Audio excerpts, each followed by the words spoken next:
यहाँ से स्टार्ट करेंगे। जो विजन है इसका मिनी टेस्ट यहाँ पर है, ठीक है, मिनी टेस्ट, और जो इसका क्लास 1 टेस्ट होता है वो क्लास 1 टेस्ट आपका 7, ठीक है। तो यहाँ पर अभी तक जो इतने 6 टेस्ट है मैंने आपको डिस्कस कर लिए, उसके हिसाब से जो पॉलिटी था, पॉलिटी का आपका पहला टेस्ट हो चुका था, यहाँ पे पॉलिटी के हिसाब से दूसरा टेस्ट होगा, राइट। और ओवरऑल जो हमारा यहाँ पर रहेगा वो यहाँ पे आपका 7वां टेस्ट रहेगा, ठीक है। तो 7वां टेस्ट को यहाँ पर डिस्कस करेंगे और देखेंगे यहाँ पर क्या क्वेश्चन है, ठीक है। तो स्टार्ट करते हैं, क्वेश्चन को देखते हैं। यहाँ से पहला क्वेश्चन है, राज्य के नीति निर्देशक जो तत्व हैं उसके कार्यान्वयन की धीमी गति के लिए निम्नलिखित में से किन कारणों को यहाँ पर उत्तरदायी माना जा सकता है, राइट। तो किन कारणों को माना जा सकता है, देखो एक तो आपका ऐसा हो जाएगा सरकार के पास संसाधनों का अभाव। अगर संस्थान के पास जो सरकार है उसके पास संसाधन है उसका अभाव होगा तो क्या है, जो हमारी नीति निर्देशक जो तत्व होंगे उनकी धीमी गति के लिए यहाँ पर इसको कारणों को माना जाएगा, ठीक है। दूसरा यहाँ से होगा राजनीतिक इच्छा शक्ति का अभाव, ठीक है।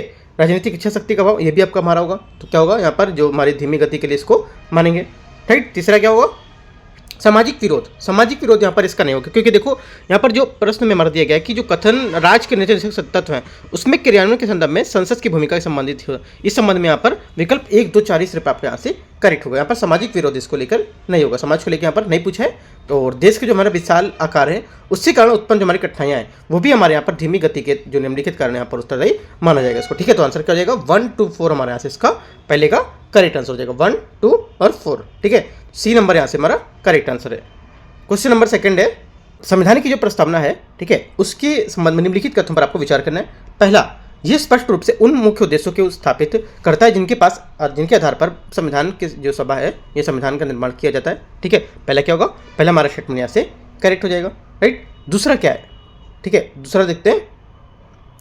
दूसरा यहाँ से है, प्रस्तावना और संविधान के विशिष्ट प्रावधानों के बीच टकराव की स्थिति में प्रस्तावना ही स्वीकार मानी जाएगी, ऐसा गलत है। देखो प्रस्तावना और संविधान की जब स्थिति हमारी विशिष्ट जो प्रावधान है उसके बीच जब टकराव होगा, ठीक है, उसमें बाद वाला ही स्वीकार माना जाएगा, आपकी यहाँ पर प्रस्तावना को, तो गलत हो जाएगा।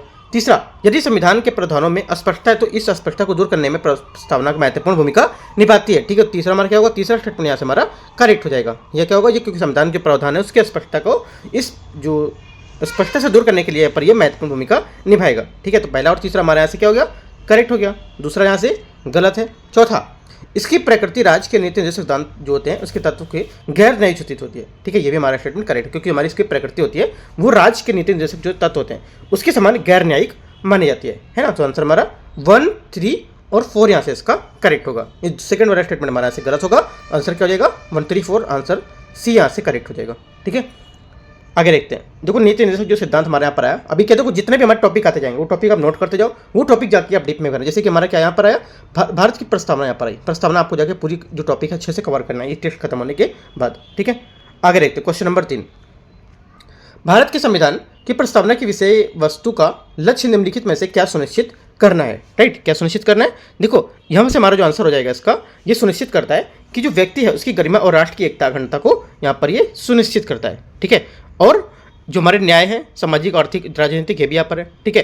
प्रतिष्ठा और अवसर की समता को यहाँ पर भी ये भी क्या है इसका यहाँ पर सुनिश्चित करेगा इसको। और जो बंधुत्व है, जो हमारी गरिमा है उसको, राष्ट्र की एकता को, अखंडता को सुनिश्चित करना, ठीक है। यहाँ पर ये इसको सुनिश्चित करेगा। तो आंसर क्या हो जाएगा, तीसरे का हमारा सी यहाँ से इसका करेक्ट आंसर हो जाएगा। आगे देखते हैं क्वेश्चन नंबर 4। क्वेश्चन नंबर 4 यहाँ से, निम्नलिखित में से कौन सा राज्य के नीति निर्देशक जो क्रियान्वयन है उसमें संघ और राज्य सरकार द्वारा की गई यहाँ पर प्रगति है उसके उदाहरण है, ठीक है। कौन कौन से उसके एग्जाम्पल है देख सकते हैं। तो यहाँ से देखो पहला स्टेटमेंट जो हमारा यहाँ पर है ये बोला है, अखिल भारतीय हस्तशिल्प बोर्ड, लघु उद्योग और बोर्ड शिल्प जो बोर्ड इसका गठन करना, ये हमारा क्या होगा, नीति निर्देशक जो सिद्धांत होंगे उसके क्रियान्वयन में संघ और राज्य की सरकारों द्वारा इसकी प्रगति के एग्जाम्पल हैं, ठीक है। तो पहला हमारा करेक्ट हो गया।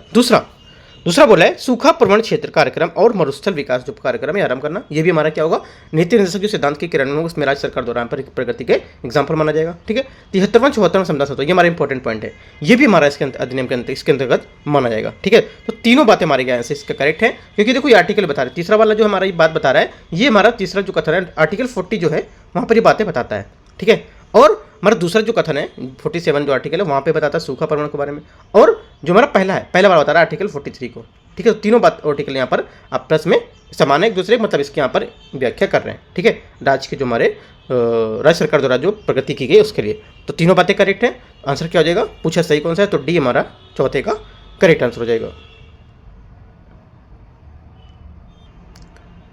क्वेश्चन नंबर 5 यहाँ से है, मूल अधिकारों तथा जो डीपीएसपी है उसके मध्य निम्नलिखित जो भिन्नता है उस पर आपको विचार करना है। मूल अधिकार गैर न्यायोचित होते हैं, जबकि डीपीएसपी जो हमारे न्यायोचित होते हैं। ठीक है, पहला तो पांचवें का पहला स्टेटमेंट क्या हो जाएगा? पहला स्टेटमेंट हमारे यहाँ से इसका गलत है, क्योंकि मूल अधिकार जो हमारे यहाँ परिवर्तनीय होते हैं, जबकि राज्य के नीति से जो तत्व होते हैं वो गैर परिवर्तनीय या गैर न्यायिक होते हैं। तो पहला गलत हो गया। दूसरा, मूल अधिकार भारत में राजनीतिक लोकतांत्रिक का आधार स्तंभ है, जबकि डीपीएसपी सामाजिक और आर्थिक लोकतंत्र के चरित्र को यहाँ पर दर्शाते हैं। राइट, सेकंड बात हमारे यहाँ पर बोल रहा है, ये स्टेटमेंट आपका यहाँ से करेक्ट हो जाएगा। ठीक है, पहली बात गलत है, दूसरा बात यहाँ से करेक्ट है। तो आंसर क्या हो जाएगा? आंसर हमारा हो जाएगा सी, केवल 2।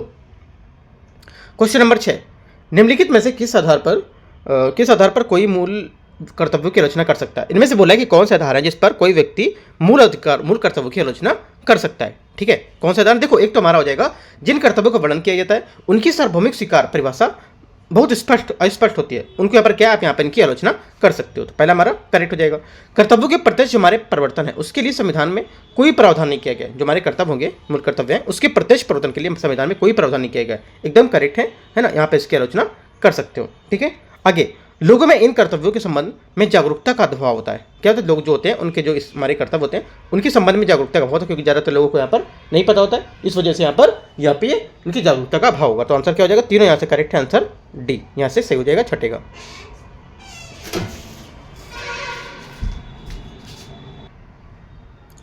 क्वेश्चन नंबर 7 यहाँ से, मूल कर्तव्यों के संबंध में निम्नलिखित तथ्यों पर आपको विचार करना है। ठीक है, स्वर्ण सिंह समिति ने भारत के लोगों के लिए मूल कर्तव्यों की सूची को समाविष्ट करने की सिफारिश की थी। राइट, पहला क्या हो जाएगा? पहला स्टेटमेंट हमारा करेक्ट है, क्योंकि यहाँ पर मूल कर्तव्य था, जो स्वर्ण सिंह समिति थी उसमें भारत के लोगों के लिए जो यहाँ पर मूल कर्तव्य की सूची को समाविष्ट करने का सिफारिश की गई थी उनके द्वारा। ठीक है, सेकंड, अनुच्छेद 51A के संशोधन अधिनियम द्वारा जोड़ा गया था। अनुच्छेद 51A है संशोधन अधिनियम द्वारा यहाँ पर जोड़ा गया था। उस समय भारत के लोगों के लिए 11 मूल कर्तव्यों का उल्लेख किया गया था। ठीक है, सेकंड क्या होगा? सेकंड हमारा ऐसे गलत है। क्यों? क्योंकि प्रारंभ में 10 मौलिक कर्तव्य जोड़े गए थे और बाद में 11वां हमारा जो था 86वां संविधान संशोधन 2002 वो यहाँ पर जोड़ा गया था, ना कि 11। ठीक है, तो हमारा क्या हो जाएगा? ये स्टेटमेंट आपका गलत हो जाएगा। ठीक है, आंसर क्या होगा? 7वें का आंसर हमारा ए यहाँ से करेक्ट आंसर हो जाएगा। क्वेश्चन नंबर 8 देखते हैं, निम्नलिखित तथ्यों पर विचार करना है। भारतीय राज्य व्यवस्था में राज्य के जो हमारे नीति निर्देशक तत्व होते हैं उसके इतिहास भारत सरकार के अधिनियम 1925 के तहत भारत के गवर्नर जनरल को जारी किए गए जो हमारे दिशा निर्देश हैं उसके रूप में विद्यमान होता है। ठीक है, तो 8वें का क्या हो जाएगा? 8वें का जो हमारा पहला स्टेटमेंट है ये करेक्ट हो जाएगा। ठीक है, 8वें का पहला स्टेटमेंट हमारा करेक्ट है। दूसरा बोल देखते हैं, नीति निर्देशक जो तत्व हैं उसके संवैधानिक रूप में देश के जो शासन है उसके लिए मूलभूत माना जाता है इनको। ठीक है, ये भी हमारा करेक्ट है, क्योंकि जो हमारे नीति निर्देशक तत्व होते हैं उनके संवैधानिक रूप में देश के शासन को मूलभूत इनको माना जाएगा। राइट, तीसरा, संविधान के भाग 4 में राज्य को सहकारी समितियों के जो व्यावसायिक प्रबंधन उसको बढ़ावा देने के लिए निर्देश दिए जाते हैं, ये भी हमारे बात करेक्ट है। ठीक है, चौथा, अनुच्छेद 37 विधि निर्माण में जो नीति निर्देशक तत्व हैं उसकी उचित महत्व देने के लिए राज्य पर कर्तव्य अधिरोपित करता है। राइट, ये भी हमारा स्टेटमेंट करेक्ट है। एक बार चौथा पढ़ लेते हैं फिर से। जो हमारा आर्टिकल 37 ये बोलता है कि जो विधि निर्माण में नीति निर्देशक जो तत्व होते हैं उसको उचित महत्व देने के लिए राज्य पर कर्तव्य अधिरोपित करता है ना, राज्य पर जो कर्तव्य होगा उसका अधिरोपित करेगा। तो ये भी बात हमारी करेक्ट है। राइट, तो चौथा हमारा स्टेटमेंट करेक्ट है और तीनों ऊपर के भी करेक्ट है। तो आंसर क्या हो जाएंगे? चारों बातें यहाँ पर हमारी करेक्ट है जो बता रहा है ना। तो आंसर क्या हो जाएगा? आंसर हमारा हो जाएगा आपका डी। देखो, ये चारों बातें करेक्ट, इसका मतलब क्या है? यहाँ पर जो हमारे राज्य के नीति निर्देशक जो तत्व हैं उसके बारे में चारों बातें समझ लो आपको दी हुई हैं। 4 बातें आपको अच्छे से पता होनी चाहिए, क्योंकि चारों बातें करेक्ट हैं, इनके बारे में चारों की बातें में एक बात आपको अच्छे से याद होनी चाहिए। ठीक है, आगे देखते हैं। क्वेश्चन नंबर 9, भारतीय संविधान के मूल कर्तव्यों के संबंध में निम्नलिखित तत्वों में से कौन सा सही पूछा है? राइट, इनमें से जो स्टेटमेंट बोला है कौन सा इनमें से सही है ये बताना है। पहला, ये भारत के सभी निवासियों पर लागू होते हैं। राइट, पहला क्या हो जाएगा? पहला स्टेटमेंट हमारा गलत है, क्योंकि मौलिक कर्तव्य भारत के नागरिकों के लिए, ना कि जो हमारे निवासियों के लिए उनके लिए। ठीक है, तो हमारा क्या हो जाएगा? यहाँ से जो मूल कर्तव्य है उसके बारे में पहला स्टेटमेंट यहाँ से गलत हो जाएगा। ठीक है, दूसरा देखते हैं। दूसरा स्टेटमेंट है, इनमें से किसी मूल कर्तव्य के प्रत्यक्ष प्रवर्तन के लिए संविधान में कोई प्रावधान नहीं है। राइट, सेकंड हमारा स्टेटमेंट यहाँ से इसका करेक्ट हो जाएगा। राइट, सेकंड हमारा करेक्ट है, क्योंकि इनमें से किसी भी मूल कर्तव्य के प्रत्यक्ष प्रवर्तन के लिए संविधान का कोई प्रावधान इसमें नहीं किया गया। ML सिंघवी समिति की सिफारिश पर नागरिकों के लिए मूल कर्तव्य को संविधान में जोड़ा गया था। राइट, सेकंड जो तीसरा स्टेटमेंट ये भी हमारा गलत है, क्योंकि संविधान में नागरिकों के लिए मूल कर्तव्य को 1976 जो था उसके यहाँ पर वैल्यू से संविधान संशोधन द्वारा उस वर्ष प्रारंभ में संविधान में संशोधन के मुद्दे का अध्ययन करने के लिए भारत सरकार द्वारा गठित की गई स्वर्ण समिति की जो सिफारिश थी उसमें जोड़ा गया था, है ना कि ML सिंघवी की समिति लेकर ये जोड़ा गया था। तो गलत हो गया हमारा आंसर क्या हो जाएगा? आंसर हमारा यहाँ से हो जाएगा आपका दूसरा आपका सही है, पहला तीसरा गलत है ना, पहला गलत था, तीसरा गलत है, दूसरा आपका करेक्ट था, तो आंसर हो जाएगा ओनली 2 करेक्ट है सी स्टेटमेंट में, सही पूछा है तो। ठीक है, आगे देखते हैं क्वेश्चन नंबर 10। निम्नलिखित में से कौन से नीति निर्देश जो हैं राज्य को दिए जाते हैं लेकिन संविधान के भाग 4 में शामिल नहीं किए। तो ऐसा बोला है कि कौन से जैसे निर्देश है जो राज्य को दिए गए लेकिन भाग 4 में शामिल नहीं किए गए, राइट। तो कौन से नहीं किए गए, देखो यहां से हमारा हो जाएगा आपका पहला स्टेटमेंट, प्रत्येक राज्य को प्राथमिक स्तर पर मातृभाषा की शिक्षा के लिए भाषाई जो अल्पसंख्यक समूह है उसको यहाँ पर पर्याप्त सुविधाएं प्रदान करनी चाहिए, है ना। गलत स्टेटमेंट है, क्योंकि ये भारतीय संविधान के मौलिक अधिकार के अंतर्गत अनुच्छेद 29 और 30 का भाग 3 के तहत यहाँ पर प्रदान किया गया, ना कि भाग 4 के तहत, तो गलत हो जाएगा। संघ को हिंदी भाषा के प्रसार को बढ़ावा देने के लिए बढ़ावा दिया जाना चाहिए, जिससे कि हमारे अभिव्यक्ति के माध्यम से कार्य कर सकता है। सेकंड भी हमारा गलत है, क्यों, क्योंकि ये भारतीय संविधान के अनुच्छेद 351 के तहत प्रदान किया गया, ना कि भाग 4 के तहत, हमारा ये भी गलत हो गया। तीसरा, मादक पेय जो हमारे जो स्वास्थ्य के लिए हानिकारक जो औषधि होती है उसको उपभोग पर प्रतिबंध करना, है ना, प्रतिषेध करना, तो ये भी स्टेटमेंट हमारा करेक्ट होगा, क्योंकि ये हमारा जो आर्टिकल है आर्टिकल 47 में यह बात आपको भाग 4 के लिए तहत ये बताई गई है। ठीक है, ये करेक्ट है। अगला देखते हैं चौथा नंबर, संघ या राज्य मामले में संबंधित सेवाओं और पदों की नियुक्ति के लिए SC ST के लिए दावों को ध्यान में रखा जाएगा। ठीक है, ये भी हमारा बोला है कि क्या 4 में है, गलत है, ये भी 4 में आपका नहीं है, क्योंकि ये भारतीय संविधान के अनुच्छेद 335 के तहत यहाँ पर बताया गया है। ठीक है, 355 के तहत बताया गया, ना कि आपका भाग 4 के तहत, तो आपका ये गलत हो जाएगा। आंसर क्या होगा हमारा, पहला गलत था, ठीक है, और दूसरा गलत था, तीसरा सही था, चौथा गलत है। तो पूछा क्वेश्चन, क्या पूछा आंसर, या पूछा कौन शामिल नहीं है ना, गलत आंसर पूछा आपसे, तो हमारा आंसर क्या हो जाएगा, आंसर हमारा हो जाएगा यहाँ से बी नंबर, यहाँ से हमारा करेक्ट आंसर हो जाएगा। ठीक है, कौन सा गलत है हमारा, तो बी हमारा गलत है, राइट। 1, 2 और 4, तीसरा हमारा यहाँ से करेक्ट था। ठीक है, याद रखना है आपको क्या पूछा अच्छे से। ठीक है, आगे देखते क्वेश्चन, अच्छा क्वेश्चन था, स्टेटमेंट भी याद रखना है आपको, इसके जो आर्टिकल है वो भी आपको याद रखना है। क्वेश्चन नंबर 11, अनुच्छेद 17 जो हमारा स्पष्टता का उन्मूलन है, जो हमारा क्या बोलते हैं उसका इंग्लिश में बोलेंगे इसको अनटचेबिलिटी, ठीक है, अस्पष्टता बोलते हैं इसको, इसके संबंध में कौन सा यहाँ पर सही है। ठीक है, अस्पष्टता जो अस्पष्टता होता है उसके अपराध के लिए दोषी व्यक्ति को संसद या राज्य विधानसभा के चुनाव के लिए अयोग्य घोषित किया गया है, ऐसा देखो यहाँ पर बोला है कि ये बताया जा रहा है। ठीक है, तो पहला हमारा क्या हो जाएगा, पहला स्टेटमेंट हमारा यहाँ से करेक्ट है। ठीक है, पहली बात यहाँ से सही है। दूसरा, अस्पष्टता अपराध अधिनियम का नाम बदलकर नागरिक अधिकार संरक्षण अधिनियम कर दिया गया है ना, कर दिया गया था, राइट। सेकंड क्या होगा, सेकंड स्टेटमेंट हमारा यहाँ से करेक्ट हो जाएगा। तीसरा, अस्पष्ट शब्द जो है संविधान के या अधिनियम में परिभाषित नहीं किया गया है, राइट, जो हमारा बोला संविधान में जो परिभाषित नहीं किया गया इसका। तीसरा क्या होगा, तीसरा भी स्टेटमेंट यहाँ से हमारा क्या हो जाएगा, इसका करेक्ट हो जाएगा। तो तीनों बातें क्या हमारे यहाँ से पूछे कौन सी सही होगी, तो तीनों बातें हमारे यहाँ से करेक्ट है, तो आंसर क्या हो जाएगा, ए यहाँ से क्या होगा, 11वें का करेक्ट आंसर हो जाएगा। ठीक है, तीनों बातें हमारी अस्पष्टता उन्मूलन के बारे में एकदम करेक्ट है। आगे देखते हैं क्वेश्चन नंबर 12। क्वेश्चन 12 है, निम्नलिखित मूल अधिकारों के अधिकार में से कौन से अधिकार भारतीय नागरिकों और विदेशी व्यक्तियों के जो शत्रु देश है उसके नागरिकों को छोड़कर दोनों के लिए उपलब्ध होते हैं, तो कौन से होंगे। देखो, एक तो आपका हो जाएगा, पहला स्टेटमेंट बोला है यहाँ से, ये बोल रहा है नागरिकों को प्राथमिक शिक्षा का अधिकार अनुच्छेद 21A, ठीक है, ये हमारा करेक्ट हो जाएगा। ठीक है, दूसरा देखते हैं, दूसरा स्टेटमेंट है धर्म, मूलवन, जाति, लिंग या जन्म स्थान के जो हमारे आधार पर भेदभाव का प्रतिषेध आर्टिकल 15, राइट, ये क्या होगा, ये हमारा स्टेटमेंट इसका गलत हो जाएगा, ये यहाँ पर इसमें नहीं होगा। ठीक है, इनके लिए उत्तरदायी नहीं है, ये गलत हो गया। दूसरा, उपलब्ध नहीं है। धार्मिक कार्यों के प्रबंध की स्वतंत्रता, ये भी उपलब्ध है हमारा, तो ये भी आपका करेक्ट हो जाएगा। कुछ देशों में गिरफ्तारी और जो हमारे निरोध है उससे संरक्षण आर्टिकल 22, ये भी हमारा इसमें शामिल होगा। ठीक है, तो ये भी हमारा हो जाएगा। तो आंसर क्या हो जाएगा, 1, 3 और 4 हमारे यहाँ से इसका करेक्ट आंसर हो जाएगा, जो हमारे शत्रु देशों के लिए नागरिकों को छोड़कर यहाँ पर दोनों के लिए उपबंध है। ठीक है, 1 जो हमारा है स्टेटमेंट, और तीसरा और चौथा, ठीक है, पहला, तीसरा और चौथा बोल सकते हो। आर्टिकल 21 है, आर्टिकल जो आपका 26 है, और आर्टिकल 22, ये आर्टिकल नोट कर सकते हो, ऐसे भी पूछ सकते हैं क्वेश्चन, कौन से आर्टिकल है में ऐसा ऐसा है, तो आप यहाँ पे याद करना है आपको। ठीक है, तो आंसर क्या हो जाएगा, आंसर हमारा हो जाएगा 12 का 1, 3, 4 सी, राइट। आगे देखते हैं क्वेश्चन नंबर 13 नंबर देखते हैं यहाँ से। क्वेश्चन नंबर 13 है यहाँ से, सहकारी समिति के संबंध में निम्नलिखित कथनों पर आपको विचार करना है। ठीक है, देखते हैं इसको।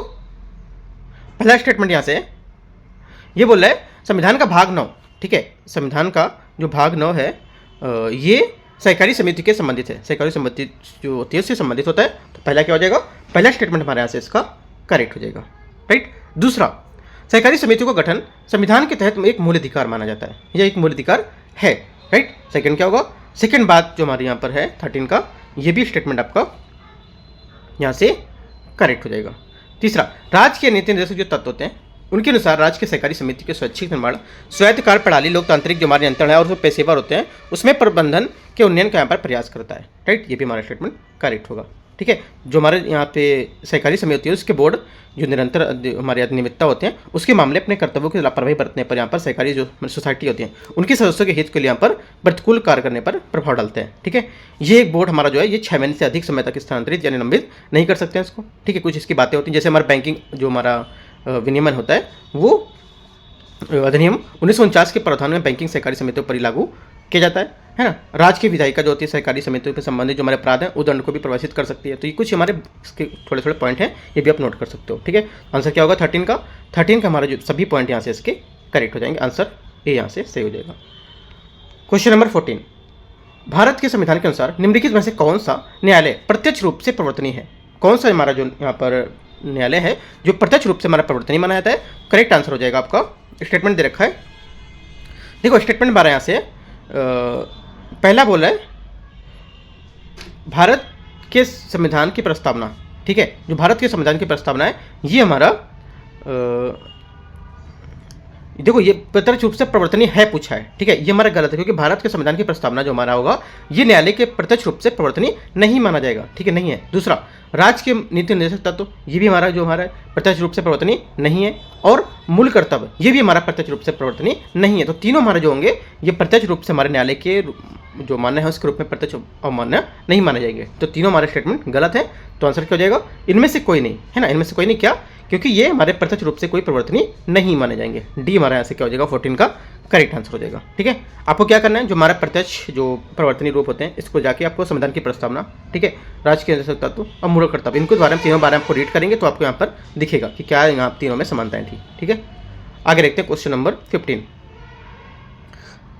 क्वेश्चन 15 है, ऐसी प्रथाओं को त्याग जो स्त्रियों के सम्मान के विरुद्ध हैं और भारत के संविधान के निम्नलिखित भाग में से सम्मिलित हैं, तो कौन से होंगे वो? ठीक है, आंसर हो जाएगा हमारा 15 का ये मौलिक कर्तव्य भाग जो संख्या 5 है ये। ठीक है, तो 15 का हमारा क्या हो जाएगा? एक स्टेटमेंट यहाँ से करेक्ट आंसर हो जाएगा। राइट, क्वेश्चन नंबर 16 यहाँ से, निम्नलिखित में से कौन सा मूल अधिकार सभी व्यक्तियों या विदेशियों सहित उपलब्ध, देखो बोला है कौन सा मूल अधिकार है जो सभी व्यक्ति विदेशियों सहित बोला है ना, सभी हमारे भारतीय हो गए और यहाँ पर विदेशी हो गए, उनके साथ मिलाकर सभी को उपलब्ध नहीं है। कौन से यहाँ पर अधिकार उपलब्ध नहीं है? तो हमारा देखो एक तो पहला तो उपलब्ध है, अगर दोनों मिलाकर देखेंगे। दूसरा यहाँ पर नहीं होगा। तीसरा, लोक नियोजन के विषय में अवसर की समानता, ये भी आपका नहीं होगा। और वाक की स्वतंत्रता, ये भी आपका नहीं होगा। सिर्फ आपको जो पहला है ये आपका होगा, लेकिन उपलब्ध नहीं जो पूछा है तो हमारा एक तो दूसरा, तीसरा और चौथा। ठीक है, तो हमारा आंसर क्या हो जाएगा? 2, 3, 4 बी हमारे यहाँ से करेक्ट होंगे। ठीक है, देखो जो हमारे भारत को सिर्फ यहाँ पर जो भारत के नागरिकों को प्राप्त हो कौन कौन से होंगे? एक तो 15, 16 है ना, 19, 29 और 30, ये हमारे भारत जो भारतीय लोग हैं उनको केवल यहाँ पर प्राप्त होते हैं। ठीक है, आंसर हमारा बी यहाँ से क्या हो जाएगा? 16 का करेक्ट आंसर हो जाएगा। क्वेश्चन नंबर 17 है, निम्नलिखित में से कौन सा राज्य के नीति निर्देशक तत्व में सम्मिलित है? ठीक है, कौन सा जो राज्य के नीति निर्देशक तत्व है उसमें सम्मिलित होगा? आंसर हो जाएगा हमारा एक तो पहला यहाँ पे बोला पशुपालन को वैज्ञानिक आधार पर संगठित करने का प्रयास करना। ठीक है, ये हमारा स्टेटमेंट करेक्ट हो जाएगा। राइट, दूसरा यहाँ पे स्टेटमेंट है बच्चों के जो हमारे स्वास्थ्य है उसके विकास के अवसर पर उपलब्ध कराना है इसको। ठीक है, ये भी हमारा क्या राज्य के नीति जो निर्देशक सिद्धांत है उसमें यहाँ पर सम्मिलित होगा। और पोषण स्तर को बढ़ाना, लोक स्वास्थ्य में सुधार करना, ये भी हमारा क्या है जो हमारे नीति निर्देशक तत्व हैं डीपीएस के उसमें यहाँ पर सम्मिलित होगा। तो 1, 3 और 4 हमारे यहाँ पर सम्मिलित है। आंसर क्या हो जाएगा? आंसर हमारा हो जाएगा 1, 3, 4 सी।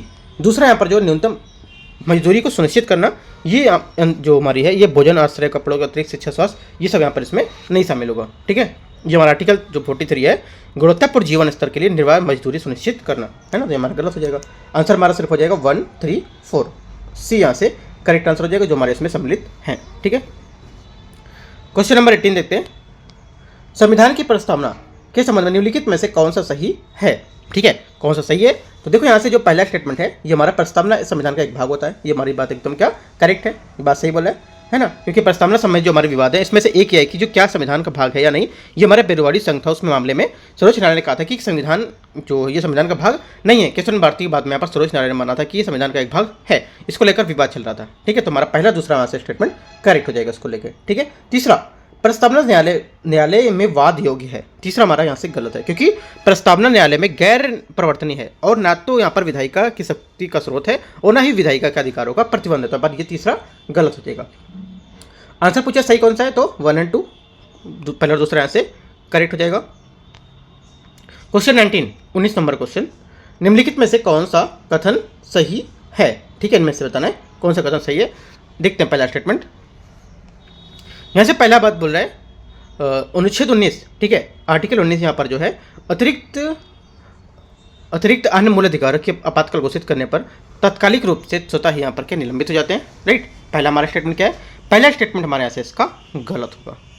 क्यों गलत होगा, क्योंकि ये बात है हमारा देखो आर्टिकल 358 इसके तहत हमारे युद्ध जो होते हैं बाह्य आक्रमण, उसके आधार पर आपातकाल की घोषणा होने पर आर्टिकल 19 ही स्वतः यहाँ पर निलंबित हो जाता है, राइट। तो पहला क्या हो जाएगा, पहला हमारे यहाँ से स्टेटमेंट इसका गलत हो जाएगा, ठीक है। आपातकाल या जो हमारे जो आक्रमण होंगे उसके तहत यहाँ पर लेकर, ठीक है। और आर्टिकल 359 के तहत मौलिक अधिकार जिनके प्रवर्तन उल्लेखनीय रूप से राष्ट्रपति के आदेश यहाँ पर दिए जाएंगे, ठीक है। पहला हमारा गलत हो गया। दूसरा है अनुच्छेद 19 के तहत प्रदत्त मूल अधिकारों को केवल तभी निलंबित किया सकता है जब राष्ट्रीय आपातकाल के दौरान राष्ट्रपति के आदेश तक इनके निलंबित करने की स्वीकृति प्रदान की गई हो, ठीक है। तो ये भी स्टेटमेंट हमारे यहाँ से गलत है, ठीक है। तीसरा, अनुच्छेद 19 के तहत प्रदत्त मूल अधिकार केवल सशस्त्र विद्रोह के आधार पर ही घोषित आपातकाल की स्थिति में निलंबित कर सकते हैं, ठीक है। तो ये भी हमारा स्टेटमेंट आपका गलत, क्योंकि ऐसी अवधि में आपातकाल की अवधि के बराबर या उससे कम हो सकती है और इसके राष्ट्रपति आदेश में उल्लिखित किया होता है, ठीक है। तो ये भी हमारा गलत हो जाएगा। पूछा कि कौन सा स्टेटमेंट हमारे यहाँ से सही है, तो हमारा कोई स्टेटमेंट यहाँ से सही नहीं है, ठीक है। 19 का क्वेश्चन नंबर 20 है, निम्नलिखित में से कौन सा संविधान के अनुच्छेद जो हमारे संविधान है उसके अनुच्छेद 51A के तहत मूल कर्तव्य में शामिल नहीं है, ठीक है। यह बोल सकते हो कि इनमें से कौन सा हमारा 51 जो आर्टिकल है 51A इसका मूल कर्तव्य नहीं है, इनमें से चारों में से तो बताना है आपको, राइट। तो देखो यहाँ पर जो नहीं है ये हमारा करों का भुगतान करना, ठीक है, करों का भुगतान करना है, ये हमारा जो यहाँ पर रहेगा ये मूल अधिकार के यहाँ पर जो मूल हमारे संविधान के जो 51A है उसके तहत मूल कर्तव्य नहीं है, राइट। तो 20 का हमारा क्या हो जाएगा, सी यहाँ से करेक्ट आंसर है, क्योंकि यहाँ पर स्वर्ण समिति जो थी उसकी सिफारिश के आधार पर 42वें संविधान संशोधन 1976 में यहाँ पर ये बताया गया था कि भाग 4A को संविधान में जोड़ा गया और करों के भुगतान की समिति की सिफारिश के आधार पर एक जिसे स्वीकार नहीं किया गया था। टाइप जितना 20 क्वेश्चन थे वो मैंने आपको यहाँ पर कवर करा दिया, और जो अगला टेस्ट रहेगा, ठीक है, नेक्स्ट टेस्ट जो हमारा रहेगा वो भी मैं आपको जल्दी लेकर आऊँगा। यहाँ पर 20 क्वेश्चन यहाँ पर थे जो मैंने आपको बताया, ठीक है। कुछ क्वेश्चन में डाउट रहता है तो आप एक बार जो टॉपिक रहेगा उससे अच्छे से क्लियर कर सकते हो, है ना। क्या क्या टॉपिक जो है वो मैंने आपको थंबनेल में दिखाया हुआ है, क्या क्या टॉपिक यहाँ पर है, वो टॉपिक को बहुत अच्छे से कर जाना है, उसके बाद भी क्वेश्चन को आप सॉल्व कर सकते हो, राइट। तो all the best, thank you.